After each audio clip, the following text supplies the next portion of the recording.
A gente quer chegar em 2025, Bernardino, com o IPC fazendo 3 coisas, somente 3 coisas, mas fazendo muito bem essas 3 coisas.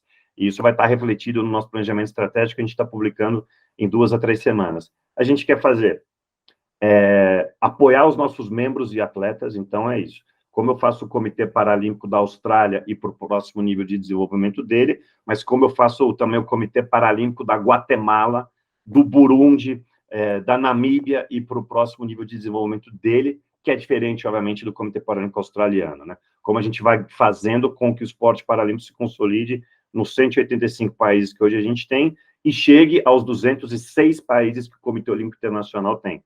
Né? Ainda faltam ilhas no Caribe, ainda faltam ilhas no Pacífico, faltam alguns países que não têm um Comitê Paralímpico hoje. Então, esse é o objetivo principal, fortalecer esses membros e as federações internacionais para que eles deem melhores condições de desenvolvimento dos seus atletas. O segundo são os jogos. Né? Os jogos são o grande, a gente chama do grande motor, gerador, né? Em inglês, o driver ali de todo esse interesse no esporte paralímpico. É dali que a gente tira também os recursos financeiros do Comitê Paralímpico Internacional, ali que chama atenção. É dali, por exemplo, quando a gente tem 4 bilhões de pessoas que assistem os Jogos Paralímpicos de Verão através das redes de televisão do mundo todo. Então, fazer com que os jogos sejam cada vez mais interessantes enquanto produto, que tenham mais países, que tenham mais e melhores atletas, e aí passa por tudo, o programa das modalidades, tem modalidade nova que estreou ali em Tóquio, por exemplo, né, Débora? Teve modalidade nova estreando ali, tem alguns interessantes. Então, a gente vai modificando o programa para isso, e também interesse em ampliar o impacto. Quer dizer, como é que a gente chega a mais países? Como é que a gente chega a mais países com mais tempo de televisão, de streaming, de internet, de tal, para que o que aconteça no Japão, por exemplo, ou o que vai acontecer em Paris, em 24, não tenha um impacto só na vida das pessoas com deficiência de Paris ou da França, para que o que aconteça em Paris durante os Jogos tenha impacto, por exemplo, para as pessoas com deficiência no Vietnã, na Nova Zelândia, no Chile, na Nicarágua. Isso que eu chamo de inclusão, hein?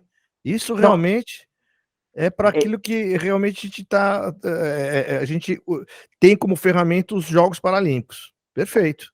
E você antecipou que é o nosso terceiro objetivo, que é realmente ter um trabalho mais impactante, o maior, na área de inclusão, na área de mudança nas sociedades do mundo inteiro em relação à pessoa com deficiência, ou seja, botar o esporte paralímpico, não somente entre aspas, a serviço de 4.400 atletas nos Jogos de Verão, mas a serviço de 1,2 bilhões de pessoas com deficiência no mundo todo.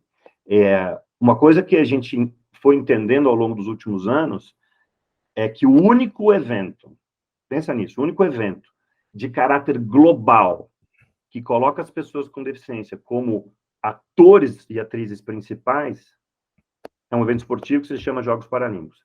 Você pode buscar na arte, na educação, na política, na economia, na ciência. Não existe um evento global que coloque o holofote nas pessoas com deficiência. Então, a gente entendeu, e eu posso te contar uma história rapidinho sobre como isso bateu em mim muito forte, quando bateu em mim muito forte. Em 2017, eu ainda era candidato a presidente do Comitê Paralímpico Internacional, e um grande amigo meu colombiano, ele é um tetraplégico, ele foi presidente do Comitê Paralímpico Colombiano, mas ele é um ativista na área das pessoas, na área dos direitos das pessoas com deficiência. O nome dele é Juan Pablo Salazar, é um amigo querido. E ele me convidou para ir numa reunião na ONU dos países signatários da Convenção dos Direitos da Pessoa com Deficiência. E eu passei 3 dias lá. No último dia eu estava chateado. Ele falou assim, como é que você está sentindo? Eu falei, estou me sentindo mal.